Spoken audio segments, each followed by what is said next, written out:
Welcome to my channel. Salam sehat, salam profit. Yang pertama kali mampir ke channel ini, jangan lupa subscribe, like, dan komen. Free edukasi, info, dan fisikal saham kripto your wajib. See you at my channel. Hai teman-teman, gimana nih kabarnya di hari Sabtu ini ya teman-teman? Nah teman-teman, hari ini saya memang membahas tentang update kenapa sih pasar kripto tuh turun ya, menurut dari pandangan saya teman-teman ya.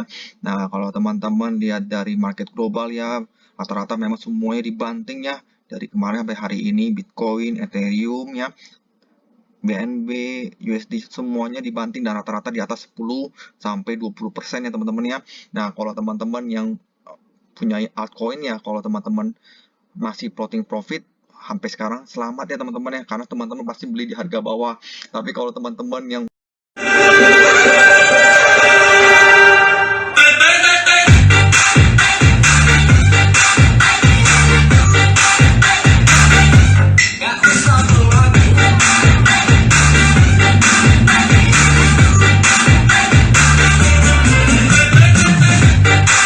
floating loss ya, termasuk ada saya juga porto yang floating loss, tetap sabar ya teman-teman. Kalau misalkan teman-teman punya duit dingin, teman-teman bisa tambah lagi muatan. Nah, nanti saya coba buat teman-teman yang suka dengan buff.coin dan baby.coin, nanti saya akan kasih tahu technical analisisnya. Nah, hari ini kenapa sih bisa benar-benar market tuh crash ya? Dibilang di crash sih belum. Kalau teman-teman lihat ke Fear Index ya, ini 13 ya nilainya, jadi dari kemarin 19, jadi sebenarnya agak turun, cuma kadang market kita menghadapi market terlalu berlebihan ya, fear-nya terlalu berlebihan, sehingga membuat kita juga, para retail juga pada ikutan juga ya. Nah, salah satunya yang beritanya adalah teman-teman kalau baca ya, itu adalah Bank Sentral Rusia ya, jadi dia melarang untuk penggunaan kripto. Nah, kenapa akhirnya bisa dilarang? Nah, karena dia melihat bahwa menurut Bank Rusia ini kripto tuh kualitasnya sangat tinggi dan rawan aksi penipuan ya. Terus dia kemudian itu menjadi aset investasi yang memiliki potensi untuk mengganggu stabilitas ekonomi di Rusia. Nah, Rusia sendiri nih kalau teman-teman tahu tuh menjadi tempat ketiga terbesar setelah di Amerika dan Kazakhstan dalam penambangan kripto. Jadi dia termasuk yang tertinggi yang ketiga ya. Dan apabila keinginan Bank Rusia ini disetujui oleh Presiden Rusia Vladimir Putin, makanya ini membuat food bagi market kripto ya teman-teman ya. Nah, kemudian yang kedua apa sih? Nah, teman-teman. Nah, teman-teman bisa tentang inflasi ya. Amerika ya 6,8% ya, tertinggi dari 1982 ya. Sebenarnya ini berita sih dari November, pertengahan November, Desember sudah mulai ada penurunan ya teman-teman. Kenapa sampai sekarang? Nah iya tadi karena ketakutan inflasi pemerintah Amerika yang 6,8%, tertinggi sampai sejak 1982. Nah ini yang menyebabkan juga kenapa bisa sih tinggi ya, teman-teman tahulah kenapa Amerika bisa tinggi di tahun 2020 ya, kan pandemi kan besar ya. Nah Amerika itu mencabut stagger ya perekonomian global. Jadi dia banyak pabrik-pabrik yang tutup, kemudian restoran yang orang nggak bisa pergi ke restoran, maskapai penerbangan tutup, dan banyak orang jutaan kan kehilangan pekerjaan ya teman-teman ya. Jadi membuat ini menjadi dampak sangat besar. Ya sampai kalau teman-teman baca juga di Maret tahun 2021 kan Joe Biden sendiri tuh memberi stimulus sebesar 101,9 triliun ya. Jadi banjir banyak nilai tunai, sehingga ya tadi membuat dampak. Dan untuk pemulihan ekonomi kan tidak segampang membalikan telapak tangan teman-teman, yang butuh proses. Makanya ini membuat dampak sampai sekarang juga ya. Ya teman-teman ya. Dan kalau misalkan next nih teman-teman juga baca yang ketiga nih, menurut saya sih kenapa bisa sampai begini ya, salah satunya ya teman-teman lihat nih, kita baca di Market Watch ya, Nasdaq turun sampai 11% ya sejak tahun 2022 ya. Penurunan terburuk dari 2008 ya. Ya makanya kenapa yang saya bilang bahwa di sini sebenarnya Nasdaq ini bisa berkorelasi dengan Bitcoin ya sejak tahun 2017. Kita bisa lihat dari mana sih teman-teman? Kita bisa lihat di sini ya teman-teman ya, di inflasi chart ya. Jadi pergerakannya tuh beriringan ya sejak tahun 2017 sampai sekarang. Makanya kenapa ini membuat kripto juga akhirnya kedampak juga. Nah, makanya kenapa saya selalu bilang kita dalam bertrading kripto atau saham itu harus menggunakan money management yang kuat. Kalau kita dengan trading ya kita harus disiplin. Kalau misalkan kita apalagi dengan uang panas ya, jangan sampai kita malah tergerutus sampai puluhan persen. Ya sekarang pasti rata-rata kalau misalkan teman-teman masih hold, kalau belinya di pucuk pasti udah pasti di atas 30 sampai 50%. Ya, makanya kenapa kita harus hati-hati. Dan kalau kabar baiknya kan teman-teman udah tahu ya, hari ini juga ya 10 jam terakhir aja presiden yang paling menurut saya sih yang agak ekstrim sih, maksudnya presiden yang cukup lah ekstrim di dunia kripto yaitu Nayib Bukele ya. Jadi dia juga baru beli lagi nih 410 Bitcoin ya dengan total 15 dolar ya. Gila ya, dia memang paling ekstrim ya. Jadi dia beli lagi kripto yang sangat rendah kan sekarang harganya 35.000 ya teman-teman ya. Nah, kemudian dia juga ada kabar juga. Nah, Presiden Turki ya juga bertemu nih dengan Naib. Dia membahas tentang Bitcoin jadi salah satu mata uang resmi dia. Memang awalnya sih dia tuh bersikeras nih ya, Presiden Turki ini bersikeras untuk menerima kripto sebagai alat pembayaran. Tapi kenapa banyak trader-trader juga di sana di Turki yang jadi membuat dia juga maksudnya bukan trader yang membuat jadi ini, maksudnya banyak orang yang menerima kripto sebagai alat investasinya di sana. Jadi dia menyarankan juga nih untuk supaya alat pembayaran ya.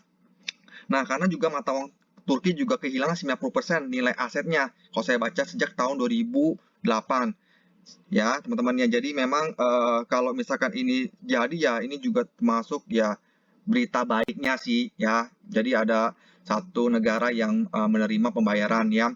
Selain juga kan kalau misalkan kita lihat tweetnya di McDonald-nya juga terima, McDonald-nya ini terima pembayaran ya, pembayaran kripto ya, baru hanya salah satu ya di El Salvador ini McDonald. Jadi baru cuma El Salvador, McDonald di El Salvador yang menerima pembayaran ya, baru di ini.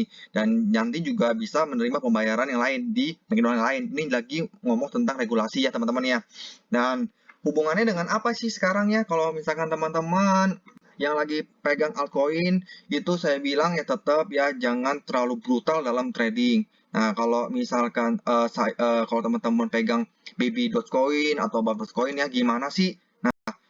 Kalau teman-teman lihat video saya sebelumnya yang di awal tahunnya, saya kan bilang juga bahwa kalau baby.coin ini teman-teman yang punya dengan market cap yang kemarin saya bilang kan sekitar 400 jutaan ya.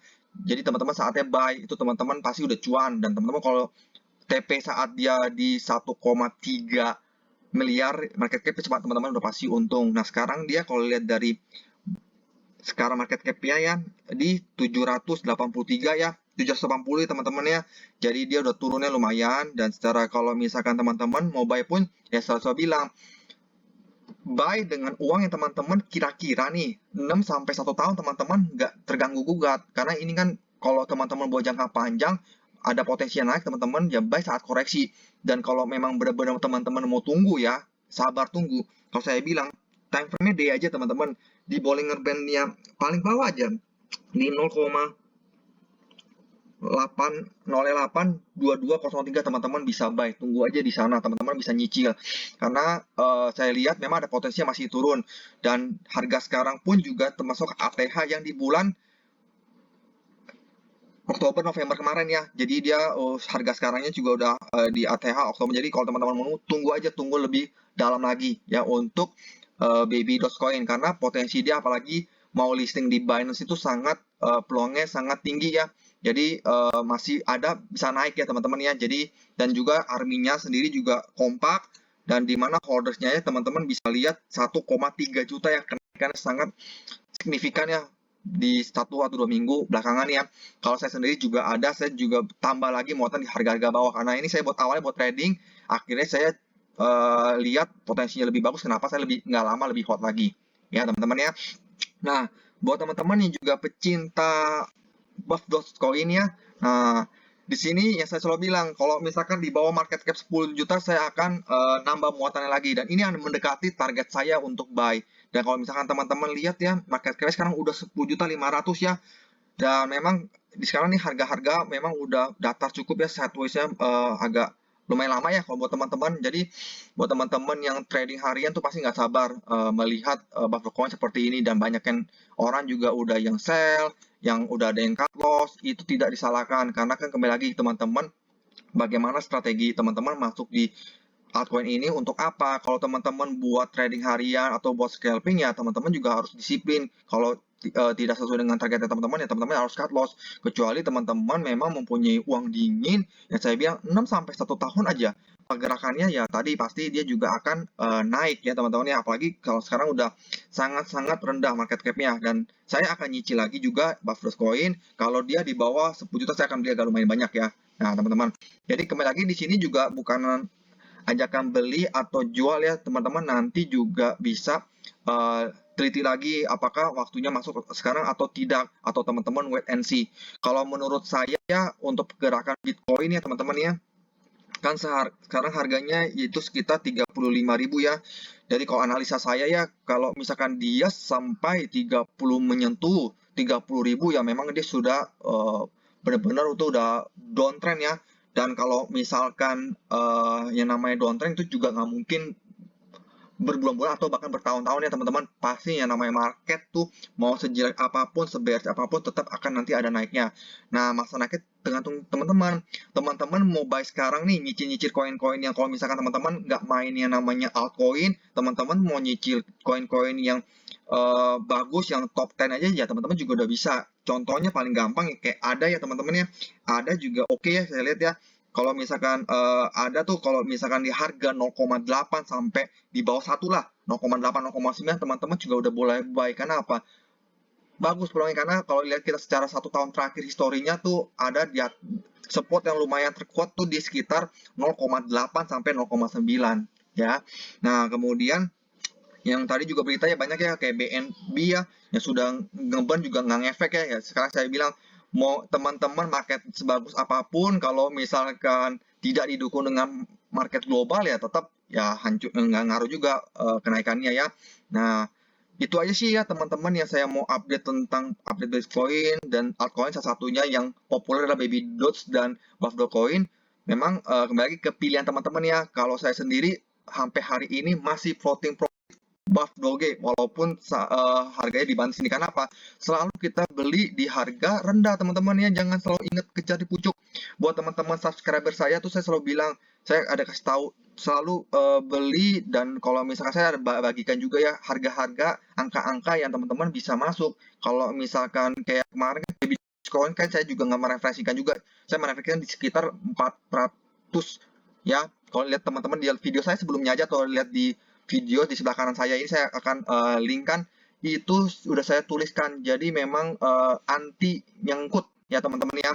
Nah, kalau misalnya teman-teman udah beli di pucuk gimana? Ya kembali lagi teman-teman, kalau uang panas ya, uang yang mau dipakai misalkan seminggu lagi ya, kan kita nggak tahu market ini akan bertahan sampai kapan.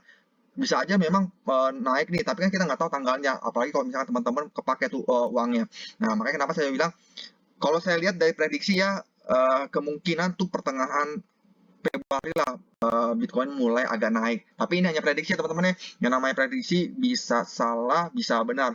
Yang pasti kita menggunakan uang yang sangat-sangat dingin. Dan kalau lagi kayak gini makanya ya gimana caranya? Ya kita refreshing dulu ya teman-teman. Jangan ke bawah stres. Karena kalau kita lihat market tiap hari, kita ke bawah stres ya ujung-ujungnya kita akan tidak konsentrasi dalam trading ya. Oke, sekian dari saya. Semoga channel ini bermanfaat buat teman-teman. Selalu happy ya teman-teman, walaupun ada floating loss, kayak saya juga ada floating loss. Tetap sabar, tetap nikmati prosesnya. Oke, salam sehat, salam profit, salam to the moon. See you at the top.